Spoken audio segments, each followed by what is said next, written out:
Okay, तो DNA की जो स्ट्रक्चर होती है बेसिकली वो डबल हेलिक्स स्ट्रक्चर होती है, ठीक है। वॉटसन एंड क्रिक ने ये मॉडल दिया था, ठीक है।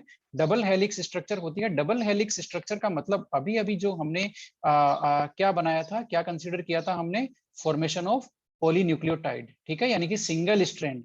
वो जो सिंगल स्ट्रैंड है, तो इस तरह से डीएनए के जो दो कंप्लीमेंट्री स्ट्रैंड होते हैं, ठीक है, वो आपस में कंबाइन होते हैं हाइड्रोजन बॉन्डिंग के थ्रू और बनाते हैं डबल हेलिक्स स्ट्रक्चर। वापस सुनना, हाइड्रोजन बॉन्डिंग के थ्रू कंबाइन होते हैं और डबल हेलिक्स स्ट्रक्चर बनाते हैं, ठीक है। तो ये जो डबल हेलिक्स स्ट्रक्चर है ये आपके सामने है, और आपको ये जान करके यहाँ पर आपको यहाँ पर ये दिख रहा होगा कि ये जो स्ट्रैंड है, दोनों स्ट्रैंड है, ये बेसिकली हाइड्रोजन बॉन्डिंग से कनेक्ट है। और हाइड्रोजन बॉन्डिंग का पैटर्न एकदम फिक्स है, वो प्यूरिन और पिरिमिडिन के बीच में होती है। हाइड्रोजन बॉन्डिंग प्यूरिन और पिरिमिडिन के बीच में होती है। और डीएनए में आप जानते हैं क्या होता है, एजीसीटी, यही तो होता है एजीसीटी, ये डीएनए में होता है। एजीसीयू किसमें होता है, आरएनए में। टी की जगह यू, थाइमिन की जगह यूरेसिल, आरएनए, ओके, यस। अब आपको पता है ये एजी क्या है, ये है पिरिमिडिन्स, और सीटी क्या है, ये है प्यूरिन्स। तो इनका अब ए का जी के साथ कभी नहीं होगा, मतलब प्यूरिन का पिरिमिडिन के साथ में हाइड्रोजन बॉन्डिंग होगा। तो ए का जो हाइड्रोजन बॉन्डिंग है ये डिपेंड करता है इनके स्ट्रक्चर पे। ए का जो हाइड्रोजन बॉन्डिंग है वो टी के साथ होता है, और सी का जो हाइड्रोजन बॉन्डिंग है वो होता है जी के साथ, ठीक है ना। तो ए और टी के बीच में डबल हाइड्रोजन बॉन्डिंग होती है, और सी और जी के बीच में बनती है, साइटोसिन और ग्वानिन के बीच में 3 हाइड्रोजन बॉन्ड बनते हैं। ये इनकी स्ट्रक्चर की वजह से ऐसा होता है, ठीक है। तो कैसे कैसे बनते हैं, कहां बनते हैं, वो देख लेते हैं। ये हाइड्रोजन बॉन्डिंग की स्ट्रक्चर आपके सामने है। ये 2 हाइड्रोजन बॉन्डिंग बन गई, किस किस के बीच में, ए और टी के बीच में, ए और टी के बीच में, है ना, एडेनिन और थायमिन के बीच में, ठीक है। और ये है 3 हाइड्रोजन बॉन्ड आपके साइटोसिन और गुआनिन यूनिट है, उन दोनों के बीच में 3 हाइड्रोजन बॉन्ड यहाँ पर क्लियर दिख रहे हैं आपको, 1, 2 और 3। ये इनकी स्ट्रक्चर्स ऐसी सिमिलर हो रही है कि 3 हाइड्रोजन बॉन्डिंग है, ठीक है। तो इसलिए, है ना, ए का किससे कॉम्बिनेशन होता है, ए का डबल हाइड्रोजन बॉन्ड के साथ टी के साथ, और सी का कॉम्बिनेशन ट्रिपल हाइड्रोजन बॉन्डिंग के साथ किसके साथ होता है, गुआनिन के साथ, ठीक है। अब ये जो हाइड्रोजन बॉन्डिंग की वजह से जो डीएनए के जो दोनों स्ट्रैंड है वो आपस में कंबाइन हो जाते हैं हाइड्रोजन बॉन्डिंग से। उनकी ये जो स्ट्रक्चर है डबल हेलिक्स स्ट्रक्चर, वो स्टेबल हो जाती है, और इसीलिए डीएनए डबल हेलिक्स स्ट्रक्चर में एग्जिस्ट करता है जो आपके सामने है, ठीक है। आप लोग यहाँ पर देखो, ये जो बेसिकली चेन है, ये चेन है, ये किसकी चेन है, ये है sugar phosphate unit, sugar phosphate unit, sugar phosphate unit. देखो चेन में तो sugar phosphate, sugar phosphate, sugar phosphate होता है, ठीक है। बेस C1 पे अटैच होता है, ये हमने अभी देखा ना। आप यहां पर देखो चेन में, अब इसको आप लोग बड़े ही ध्यान से समझो। ये देखो चेन में क्या है, चेन में तो sugar phosphate, sugar phosphate, sugar phosphate है। ये देखो मैंने राउंड किया है इसको, ठीक है। तो बेस क्या है, बेस सुगर के C1 पे अटैच है और वो फ्री है अभी, ठीक है। तो इसलिए ये एक स्ट्रैंड बन गया, ठीक है, पॉलीन्यूक्लियोटाइड। दूसरा स्ट्रैंड, बेस आपस में क्या होंगे, हाइड्रोजन बॉन्डिंग बनाएंगे, और वो डबल हेलिक्स स्ट्रक्चर आपके सामने है, ठीक है। ये बेस का पेयर आप लोग ध्यान रखना, ए का टी के साथ और सी का जी के साथ, okay. 2 hydrogen bonding, 3 hydrogen bonding, okay, that is the result of their structure, okay. अब आप यहां पर देखते जाओ भाई, ये देखो हाइड्रोजन बॉन्डिंग हो रही है, इसलिए ये स्टेबल है ना। ये एक 5th एंड है, ये 3rd एंड है डीएनए का, ठीक है ना। तो ये कंप्लीमेंट्री एंड्स है, इसलिए 3 एंड कभी नहीं होगा, ये कंप्लीमेंट्री एक दूसरे के। वो कंप्लीमेंट्री कैसे हम बात करेंगे अभी, इसलिए ये 5th और 3 आ रहा है। आप इनको 3 और 5th नहीं लिख सकते, ठीक है। और ये पूरा जो एक टर्न से दूसरे टर्न के बीच में डिस्टेंस है वो कितनी है, वो एक टर्न की जो पूरी लेंथ है वो है आपकी 34 एंगस्ट्रॉम, ठीक है। और ये इसके डबल हेलिक्स का एक तरह से इसको डायमीटर बोल सकते हैं, वो है 20 एंगस्ट्रॉम, ठीक है। तो ये हो गया। तो अब ये डबल हेलिक्स स्ट्रक्चर है, स्टेबिलाइज्ड है हाइड्रोजन बॉन्डिंग से। अब हमारा क्वेश्चन ये है कि these both the strands of DNA are complementary to each other. How? ये एक दूसरे के कंप्लीमेंट्री कैसे हैं, बताना जरा। ये कोई बता सकता है क्या हमें, बायोलॉजी वाले, कोई भी हमारे साथ जुड़े हुए हैं बायोलॉजी पीपल? ये कंप्लीमेंट्री कैसे हैं भाई, बताना जरा, ये बता सकते हो क्या? ये एक दूसरे के कंप्लीमेंट्री है। क्वेश्चन भी यहां दिया हुआ है, the two strands in DNA are not identical but are complementary. Identical नहीं है लेकिन कंप्लीमेंट्री है, ये कैसे हुआ?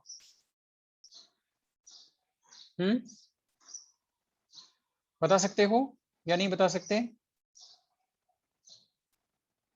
ओके, तो हम यहां लेते हैं इसको। बहुत सिंपल सी बात है। ये चलो सुगर फोस्फेट ये हो गया हमारा चेन, ठीक है। सुगर फोस्फेट का ये चेन हो गया। अब शुगर से हमारा जो है कौन बेस यूनिट अटैच है। बात समझ में आ गई? बेस यूनिट इससे अटैच है। अब बेस आपको पता है डीएनए में 4 होते हैं, कैसे भी हम ऐड कर देते हैं इनको। जो बेसेस का जो सीक्वेंस होता है ना, जैसे अमीनो एसिड का यूनिक सीक्वेंस होता है ना, उसको बोलते हैं प्राइमरी स्ट्रक्चर ऑफ प्रोटीन। वैसे ही यहाँ पर बेस का हर जो न्यूक्लिक एसिड होता है ना, उसमें यूनिक सीक्वेंस होता है बेसेस का, उसको बोलते हैं उसकी प्राइमरी स्ट्रक्चर, ठीक है। तो अब ये जो डीएनए है, ये जो डीएनए है ना, और उसमें हम रेंडमली वो लगा देते हैं एजीसीटी। तो ये हमने किया ATAG, कुछ भी हमने लगा दिया, ठीक है। अब इससे देखो डबल हेलिक्स स्ट्रक्चर कब बनेगी? जब जो दूसरा होगा, दूसरा स्ट्रैंड आएगा, तो दूसरे स्ट्रैंड पे ये SP फॉस्फेट और ये शुगर। दूसरे स्ट्रैंड पे आप जानते हो ए का किससे होगा भाई? बताना जरा, ए का कॉम्बिनेशन किससे होगा? बोलो जरा। टी से, ठीक है। तो ये टी होगा, और टी का किससे होगा? ए से, तो यहाँ पर ए होगा, ठीक है। ए का किससे होगा? टी से, तो यहाँ पर टी होगा। और जी का किससे होगा? ट्रिपल बॉन्ड से सी से, तो यहाँ पर ये सी होगा। बात आपको समझ में आई या नहीं आई? ये देखो, ये दोनों स्ट्रैंड आइडेंटिकल नहीं है। These two are not identical but complementary. Complementary means how complementary? दोनों एक दूसरे को पूरा कर रहे हैं, दोनों एक दूसरे के कंप्लीमेंट्री है, ठीक है। क्योंकि बेस की जो पेयरिंग है वो फिक्स है। इसका मतलब जितने थायमिन एक स्ट्रैंड में जितने थायमिन होते हैं, उतने ही जो प्यूरिन है वो दूसरे बेस में होते हैं। बात समझ में आ गई आपको? है ना? जितने थायमिन क्या, जितने पिरिमिडिन्स एक बेस में होते हैं, उतने ही प्यूरिन्स दूसरे में होते हैं। क्योंकि ये जो जितना देखो, जितना गुआनिन इसमें हुआ, उतना ही इसमें साइटोसिन होगा, ये फिक्स है। जितना इसमें ए हुआ, उतना ही इसमें टी होगा। जितना इसमें टी है, उतना ही इसमें ए है। तो ये जो बेस पेयरिंग है ना, ये बेस पेयरिंग दोनों डीएनए के स्ट्रैंड्स को एक दूसरे के कंप्लीमेंट्री बनाती है। That's why these two strands are not identical, definitely they are not, but they are complementary to each other. Because when ये जो दोनों मिलते हैं, तभी एक वो डीएनए का जो डबल हेलिक्स स्ट्रक्चर बनता है। और रिजल्ट क्या है? बेस पेयरिंग का है। यहाँ पर बेस पेयरिंग साफ है, जितना ए होगा उतना ही टी होगा, जितना सी है उतना ही जी होगा। दैट्स व्हाई, है ना? इसलिए यहाँ पर क्या होगा? आपका ये दोनों एक दूसरे की कंप्लीमेंट्री है। कौन? डीएनए के जो दोनों स्ट्रैंड, ठीक है। और इसका हम लोग यहाँ से आंसर लेते हैं। कहाँ से? Describe the mechanism of replication. ये कोई ज्यादा मीनिंग नहीं है हमारे लिए। हम चलते हैं यहाँ पर। ये रहा, देखो ये रहा, ये रहा, ठीक है। तो जो दोनों डीएनए के स्ट्रैंड हैं, है ना, वो हाइड्रोजन बॉन्डिंग से बाइंड होते हैं। और प्यूरिन बेस ऑफ वन, एक का जो प्यूरिन है वो दूसरे के पिरिमिडिन बेस से अटैच होता है। और वाइस वर्सा यानी कि इसका जो प्यूरिन है वो उसके पिरिमिडिन से अटैच होता है, ठीक है। तो यहाँ पर साइज और ज्योमेट्री तो डिफरेंट है, लेकिन जो पेयरिंग है वो जी की सी के साथ ही होती है ना, और ए की टी के साथ ही होती है। तो ये जो बेस पेयरिंग प्रिंसिपल है ना, बेस पेयरिंग प्रिंसिपल, उसकी वजह से द सीक्वेंस हमेशा फिक्स होता है। Sequence automatically fixes the sequence of bases. ये जो बेसेस का जो सीक्वेंस है वो फिक्स है। अब आपको कोई ये पूछे, आपको सिंपल सा कोई ये पूछे कि भाई हमारे पास डीएनए का एक स्ट्रैंड है और उस पे बेस का ये सीक्वेंस है AGCTCACGT, ठीक है, ये सीक्वेंस है एक स्ट्रैंड का। तो दूसरे स्ट्रैंड का सीक्वेंस आप बता सकते हो ना? बेस का सीक्वेंस बता सकते हो ना कि उस पे बेस का सीक्वेंस क्या है? बता सकते हो कि नहीं बता सकते? उसका सीक्वेंस क्या हो जाएगा? देखो बहुत इजी है। ए किससे कंबाइन होता है बताना जरा? टी से। और जी किससे कंबाइन होता है? सी से। टी किससे कंबाइन होता है? ए से। सी किससे कंबाइन होता है? जी से, ठीक है। ए किससे कंबाइन होता है? टी से। सी किससे? जी से। जी किससे? सी से। टी किससे? ए से। ये लो, तो ये हमें पता नहीं था, ये तो हमें पता नहीं था ना, ये तो हमने डिटरमाइन किया है। ठीक है। तो हमेशा ध्यान रखना, ये जो बेस पेयरिंग फॉर्मूले की वजह से आपको यदि एक डीएनए स्ट्रैंड के बेसेस का सीक्वेंस पता हो तो आप दूसरे स्ट्रैंड के जो बेसेस का सीक्वेंस है ना वो इजीली आप लोग लिख सकते हैं, क्योंकि आपको पता है एक ही पेयरिंग जो एडेनिन की पेयरिंग है वो थायमिन से ही होगी, दैट इज फिक्स्ड। इसलिए ये एक दूसरे के कंप्लीमेंट्री है। बेस जो पेयरिंग है वो फिक्स है, ठीक है। बेसेस का जो सीक्वेंस है वो भी फिक्स है। एक में यदि ये होगा तो दूसरे में ये ही होगा डेफिनेटली। तो अब आप लोग ये बेस पेयरिंग वाले क्वेश्चन कर सकते हो क्या? बताना जरा, ये काफी आते हैं एंट्रेंस एग्जाम में कि एक डीएनए में ये सीक्वेंस है तो दूसरे डीएनए में क्या सीक्वेंस होगा। बोलो भाई, यस और नो। नो तो नो, हाँ तो हाँ। ये देखो ये आ गया ना, क्वेश्चन आपके सामने है, क्वेश्चन आपके सामने है। इन्होंने कहा डीएनए में ये सीक्वेंस है, ठीक है।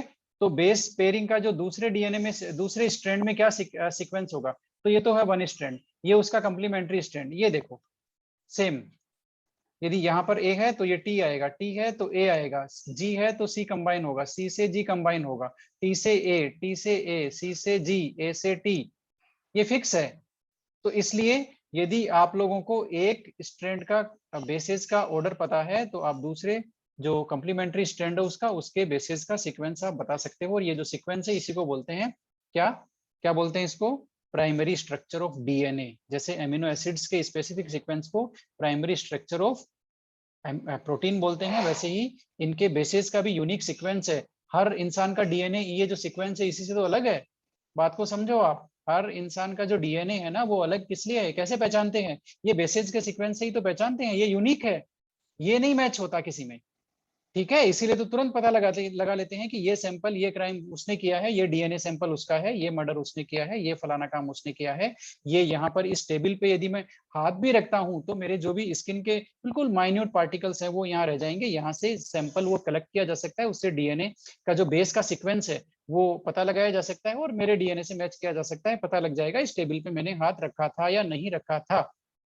बात समझ में आई? उसी को तो डीएनए फिंगरप्रिंटिंग बोलते हैं। पहले तो फिंगरप्रिंट कौन से, जो हमारी जो फिंगर्स की टिप पे जो एक स्पेशल डिजाइनिंग होती है ना लाइंस की, वो होती थी फिंगरप्रिंट। लेकिन अब डीएनए फिंगरप्रिंटिंग आ गई। डीएनए फिंगरप्रिंटिंग का मतलब क्या है? डीएनए का जो सीक्वेंस है वो यूनिक है, इसीलिए किसी की भी आइडेंटिटी बहुत इजीली एस्टेब्लिश की जा सकती है डीएनए, ये जो बेस का जो सीक्वेंस है उससे। तो ये जो बेस का सीक्वेंस है ये बहुत स्पेसिफिक होता है and that indicates the primary structure of DNA, ठीक है।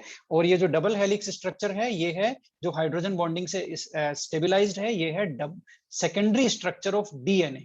This structure is secondary structure, ये सेकेंडरी स्ट्रक्चर है, ठीक है। और बेस का जो सीक्वेंस है वो उसकी प्राइमरी स्ट्रक्चर है। तो दोनों जो स्ट्रैंड है वो क्या है बताना जरा, आइडेंटिकल है या कंप्लीमेंट्री है?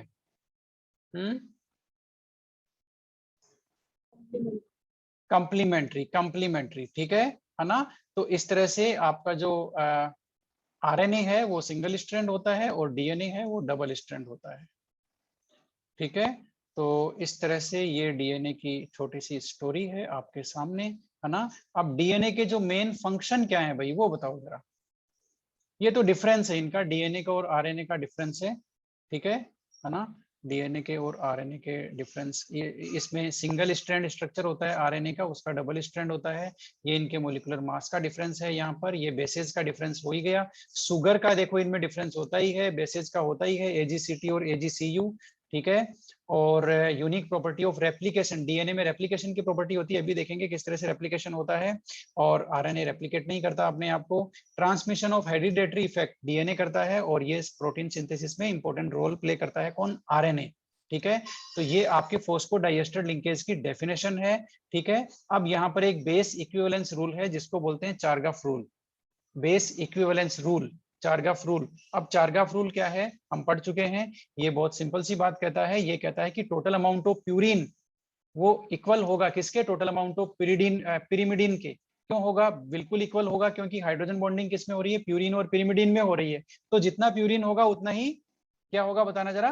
पिरिमिडिन होगा। बात समझ में आई? क्योंकि जितना ए होगा उतना ही टी होगा, जितना सी होगा उतना ही जी होगा, ठीक है। तो इसलिए इसलिए जितना प्यूरिन होगा उतना ही पिरिमिडिन होगा। लेकिन ये रेशियो है, ये डिफरेंट स्पीसीज के लिए अलग अलग होता है। कौन? ATGC वाला रेशियो, ये रेशियो है, ये डिफरेंट हो सकता है। अब ये AT, ये जो कंबाइन होते हैं ना AT के साथ और GC के साथ, अब इनका रेशियो है, A और T और G और C का, ये वेरी हो सकता है ना। ये ह्यूमन में कितना रेशियो है भाई बताना जरा? 1.52 रेशियो है ये वाला, AT/GC, ये रेशियो है।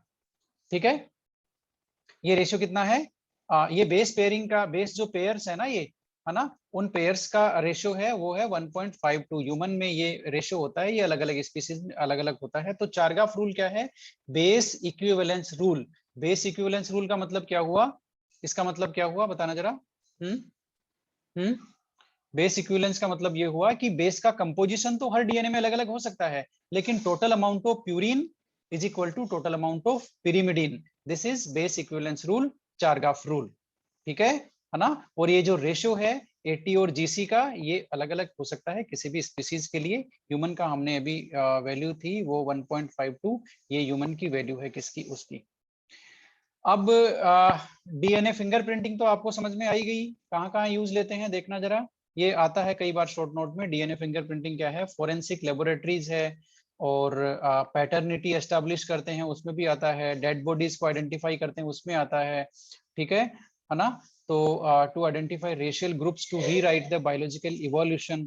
ठीक है, तो इस तरह से ये DNA फिंगरप्रिंटिंग मैंने बता दिया ना आपको। ये जो स्पेशल सीक्वेंस होता है ना, ये जो स्पेशल सीक्वेंस होता है, ये देखो, ये जो भी सीक्वेंस है, ये सीक्वेंस हर उसके लिए यूनिक होता है ना। ठीक है, हर लिविंग उसके लिए, लिविंग क्रिएचर के लिए ये जो सीक्वेंस है DNA का, ये यूनिक होता है, इससे हम उसको आइडेंटिफाई कर सकते हैं। यही DNA फिंगरप्रिंटिंग है, बेसेज का जो सीक्वेंस है वो। ठीक है, तो आजकल वो जो फिंगर के जो टिप पे जो स्पेशल डिजाइन होती है वो नहीं होती है, आजकल DNA फिंगरप्रिंटिंग होती है, वो फिंगरप्रिंटिंग हो गई बंद। ठीक है, अब इसके बायोलॉजिकल फंक्शन देखते हैं। तो DNA के बायोलॉजिकल फंक्शन क्या है? इसके एक तो हेरिडिटी मेंटेन करता है ये, ठीक है ना। जेनेटिक इंफॉर्मेशन रिजर्व रहती है इनमें, ठीक है, और maintaining identity of different species. ठीक है, और DNA is capable of self duplication, ये तो रेप्लिकेशन करता ही है। अभी देखते हैं हम लोग, सेल डिवीजन जब होता है ना तो DNA का रेप्लिकेशन होता है, सेल्फ डुप्लीकेशन। ठीक है, उससे क्या होगा? डॉटर सेल्स में जो न्यूक्लिक एसिड चाहिए वो बन जाता है।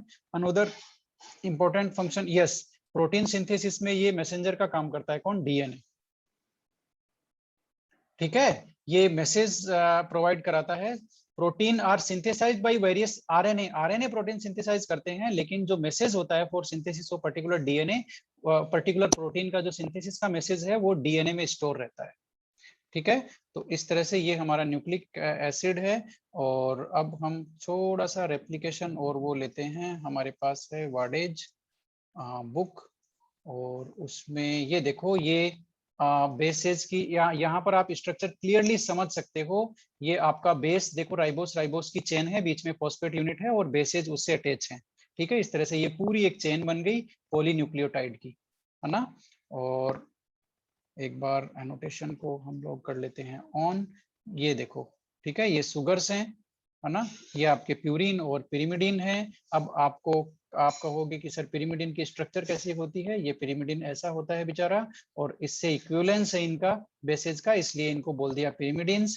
प्यूरिन्स ये होता है ना, और इससे इक्विवेलेंस है, इनकी स्ट्रक्चर रिजेंबल करती है, इसलिए उनको बोल दिया प्यूरिन्स। ठीक है, तो ये न्यूक्लियोसाइड हो गए, और ये न्यूक्लियोटाइड हो गए आपके, जहाँ फॉस्फेट यूनिट अटैच है, ये न्यूक्लियोटाइड्स हैं। ठीक है, और ये आपकी राइबोन्यूक्लिक एसिड की स्ट्रक्चर है। ये देखो, थर्ड एंड और फिफ्थ एंड, ये हमेशा ध्यान रखना आप लोग कि जो फॉस्फोरिक एसिड है, फॉस्फोडाइएस्टर लिंकेज, वो एक सुगर के थर्ड कार्बन और दूसरी सुगर के फिफ्थ कार्बन को लिंक करता है। और हम आ गए हैं DNA रेप्लिकेशन पे कि वो किस तरह से होता है। ये देखो, यहाँ पे साफ है, जो हाइड्रोजन बॉन्डिंग का पैटर्न है ना वो साफ है। इसीलिए जो जो हमेशा ध्यान रखना कि थर्ड एंड और फिफ्थ एंड होता है, एक फॉस्फेट यूनिट का डिफरेंस होता है, हमेशा ध्यान रखना, है ना। क्योंकि यदि आप लोग एक फॉस्फेट यूनिट का डिफरेंस नहीं करोगे ना तो बेस पेयरिंग नहीं होगी, ठीक है। इसीलिए इसका थर्ड एंड है और इसका फिफ्थ एंड है, ठीक है, तभी वो बेस पेयरिंग तभी होती है ना। फॉस्फेट के सामने फॉस्फेट आएगा, बेस के सामने, ओ सॉरी, शुगर के सामने शुगर, बेस के सामने बेस। ये डीएनए का स्ट्रक्चर है ही है 34 एंगस्ट्रॉम, और ये थर्ड एंड फिफ्थ एंड। ये देखो ये रेप्लिकेशन हो रहा है, ये डीएनए का रेप्लिकेशन हो रहा है, ये पेरेंट स्ट्रैंड है, ठीक है, ये है पेरेंट स्ट्रैंड। और जो नए डॉटर स्ट्रैंड बनते हैं उनमें एक स्ट्रैंड तो जो पेरेंट स्ट्रैंड का ही आता है, और एक नया स्ट्रैंड सिंथेसाइज होता जाता है, ठीक है ना। तो इस तरह से ये क्या बोलते हैं, डॉटर स्ट्रैंड में एक स्ट्रैंड पेरेंट का रहता है और दूसरा सिंथेसाइज होता जाता है, उसका कंप्लीमेंट्री जो स्ट्रैंड है वो सिंथेसाइज होता जाता है, ठीक है। तो इस तरह से ये जो डायरेक्शन है ना, वो डायरेक्शन कौन सी डायरेक्शन में रेप्लिकेशन होता है बताना जरा।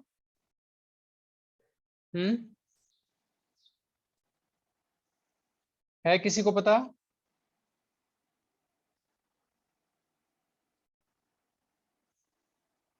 ओके, तो हम अभी देखते हैं कौन सी डायरेक्शन में इनका रेप्लिकेशन होता है।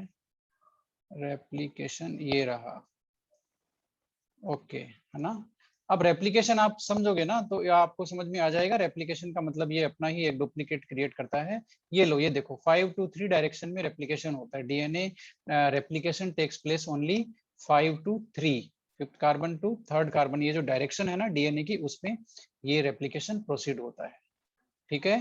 तो इस तरह से ये डीएनए, न्यूक्लिक एसिड और उससे रिलेटेड इंपॉर्टेंट क्वेश्चंस और उसकी स्ट्रक्चर, ठीक है, और